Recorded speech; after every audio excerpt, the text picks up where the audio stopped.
Like the werewolf is the saving grace. I said this last two movies ago in the podcast, but it really is fucking. It really needs to be commended. Like a little applause, like right here, like good job. Yeah, good werewolf. Good job, 2000 werewolf movie. It's great. Yeah, but there's a point where you can tell there's a guy in like you can tell it's someone in the fucking werewolf thing, the costume or whatever, because you can see the back legs are kind of awkwardly placed because someone's like trying to stand like a werewolf. Right. And I was saying, I also forgot to mention too that this is where this part ties into the sequel, but Bridget ends up cutting her palm and sharing her Ginger's blood with her so she can share the curse. And then, then the whole werewolf transformation thing happens. I spilt my shot, Mike. And the werewolf pulls Sam away and tears him apart. Bridget like comes out of the closet where they were trapped, and this is when you get like the full blown vision of the werewolf, like in its full glory. And which I gotta say, I love the hairless version of this werewolf. I thought it was very unique. That's another thing, is like a werewolf with no hair, I guess, is kind of... And like weird, long, lanky limbs. What the fuck? But there's a part where Bridget and Ginger have this like thing where Ginger wants to know if... Oh, your tequila stinks. Ginger wants to know if Bridget is like on the same page where she starts like eating the blood and she pukes and then she's like, I can't do this, and then Ginger just like finishes off the fucking stupid guy in the movie. But then she starts chasing down Bridget afterwards. Like I like Ginger has to be, I don't know about the sequels, but she has to be infected, right? Bridget, you mean? Yeah, because Bridget cut her palm and shared the blood with Ginger right before she transformed. Remember, she was like, to the I'm one end. of you. Yeah. Yeah, so she, like in the sequel, that will come into play a lot more. All right. Yeah, that's what I was wondering. But then after Ginger like basically just rips that dude's face off, they goes through this chase scene and then corners her in the bedroom, and then and that's the thing about these werewolves, they're easy to kill. Yeah, like and she kills her with a dagger. You can kill him with a van, you can kill him with a dagger. Like, yeah, they're not hard to kill. Yeah. But they're just, very strong. They're not Steven Seagal in the 1990s. Yeah, they're not hard to kill like Steven Seagal. So but then it leaves the movie with Bridget being alone and Ginger being dead. That's a really cool fucking that's a really cool shot at the end where it shows the two beds in the basement and it pans down and she's on top of her sister and the breathing, and then it stops or whatever. That's pretty cool. Yeah. And I guess that would be score time also. Yeah.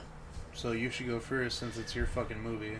Yeah, well, I had better things to do just now. Now I have to score. I was going to go do cool stuff, but I'm stuck here doing this shit, so... What? What the hell's going on? I'm just kidding. Like, you just, like, put all this pressure on me. Like, it's my movie. I have to score it, but... Randy first. Yeah, Randy first. What? Oh, fine. I'm going to give it a 7. I mean, it's good. It might even be great in a lot of ways, but overall it's not great. It has, like, a lot of cliches. Faults, a lot of cliches. Well, that's the faults, is the cliches. Well, they're just some of the cliches. The score is terrible. The acting is mostly bad. Well, not mostly. No, I mean, the main the two male... female.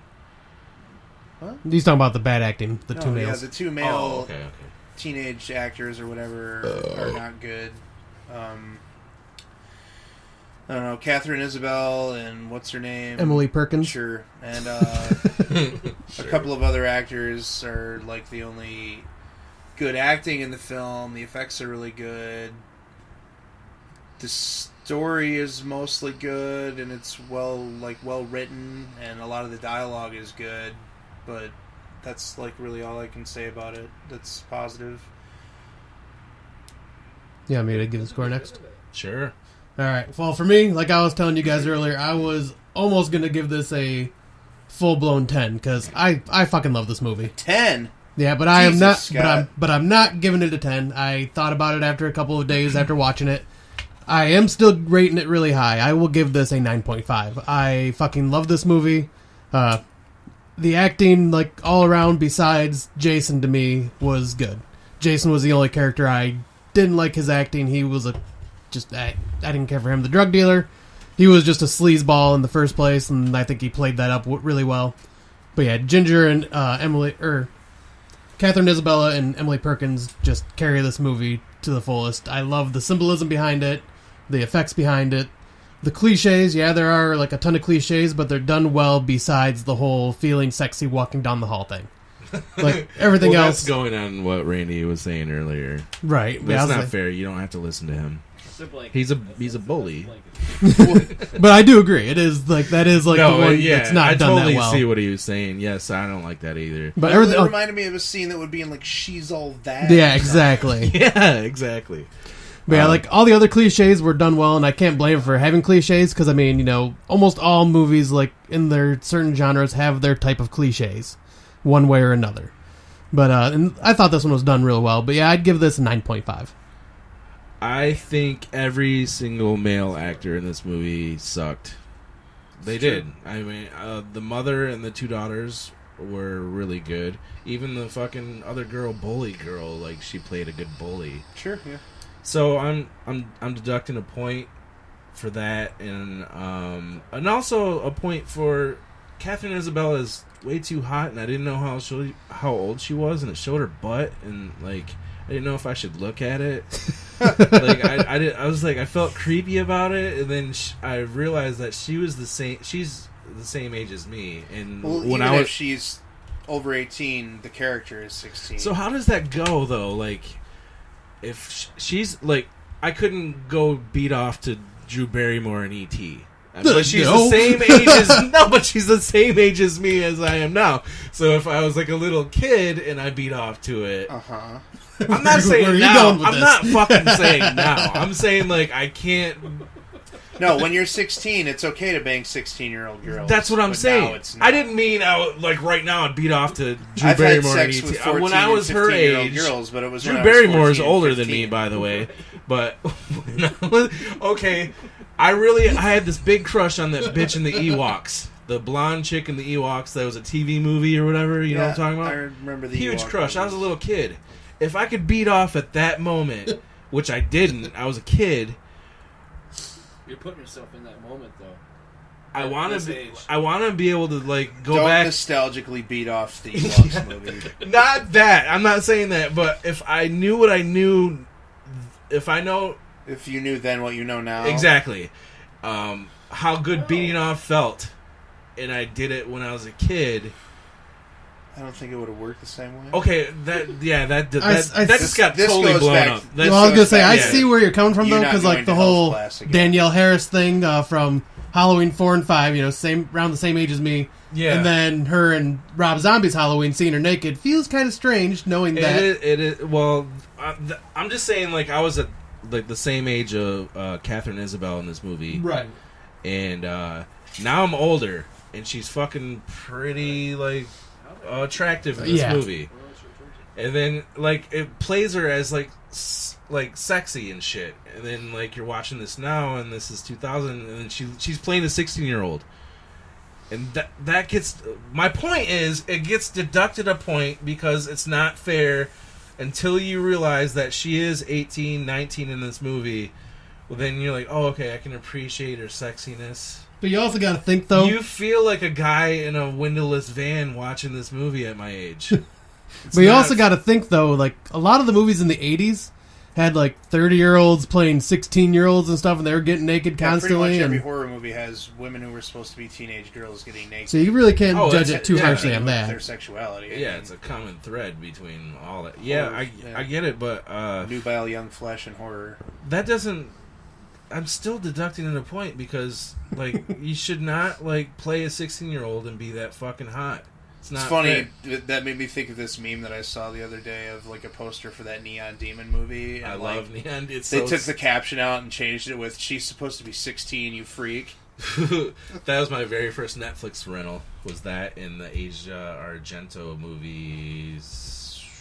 Neon Demon just came out. Yeah, like this year. Oh, I'm thinking fucking... You're thinking of Neon Maniacs? Neon Maniacs, my bad. Yeah, that's right. Okay. Neon Demon sucked, by the way. No, it didn't. What the Yes, fuck's it wrong with fucking. I still need to see that. It wasn't good. It reminded me of Starry Eyes with Keanu Reeves as a landlord. That's what it was. Yeah, I mean, I've been comparing it to Starry Eyes a lot too, but I think it's better than all that. Starry Eyes is better than Neon. Well, yeah. I think so. What would you score this, though? Like, you never did get around to your score. Are we still on that? Yeah, you never got around to a score. No, it's like Shit. there's a point I was trying to make, and it got shot down, and like You're not rightfully allowed so. to get drunk on the podcast anymore. Or high. No, I can function, you cannot. I just can't be tired. You're drunk. This is over 24 hours awake for me. You just took a nap. I took a fucking hour nap. Power nap. An hour Power nap. nap, hour nap. I give this movie an 8.75 because What? Yes, cliche or not, there's been a lull in werewolf movies. That doesn't just mean that this one gets a higher No, score. Well, I was surprised you reacted like that to him, but you were fine with Yeah, me giving it you're a fine with 9.5. That says a You lot must not have about heard what me you think about him. You must not have heard me, because when you said that, I did make a noise. Not like you just made towards me. Because I'm surprised at both of you guys overrating this movie incredibly. Oh, this movie's fantastic. I love this movie. It's good. That's a damn high. It's the best practical effect movie, werewolf movie since fucking. I think the practical effects are better in this movie than the one that you picked, Company of Wolves. Yeah, as far as the werewolf, for sure. Maybe not the transformations, because it was a Maybe gradual... the werewolf itself. Yeah, but like the werewolf in Bram Stoker's Dracula looks way better than the werewolf in this movie, and that was like 5 years before it. But do they move it around like without? Yeah, he rapes a girl. But is he hairless? Never mind. Okay. This is the first hairless werewolf movie I've ever So seen. that's why you like it? No, It's unique, is what I'm saying about that. It's unique in I don't know. that I think you guys are both overrating this considerably. No, I've always loved this movie, ever since I've watched it. I like the sisters, and you should like them too. I do. They're cool. I would have hung out with them. I think I've you're already scoring it a little low for me, personally. 7. Come on, dude. I wanted to give it something lower than that. See that? Yeah, you're scoring it way too low. I feel like 7's about what it deserves. Because this is way better than Company of Wolves to me. I enjoyed it better than Company of Wolves. This is where our tastes definitely vary. I don't know. Some of the paranormal shit. What, Mike? You're not on mic, Mike. We can't really. Nobody only could an hear you when you were sitting in front of a microphone. Yeah, Nobody's going to be able to hear you when you're 5 feet away from one. Plus, I can only hear everything in the headphones, and you're way over there. You said something about paranormal. He reminds me of Killface's kid in Frisky Dingo. Did you ever watch Frisky Dingo? No, it sounds. This kid just talks really low and quiet, and you can never understand. It's Australian. No, it was on Adult Swim. A dingo. It's a cartoon. Okay, I was gonna say a dingo is. A dingo ate your baby? Yeah. Everybody knows what a dingo is. You're a dingo. You're a dingleberry. You're a dingus.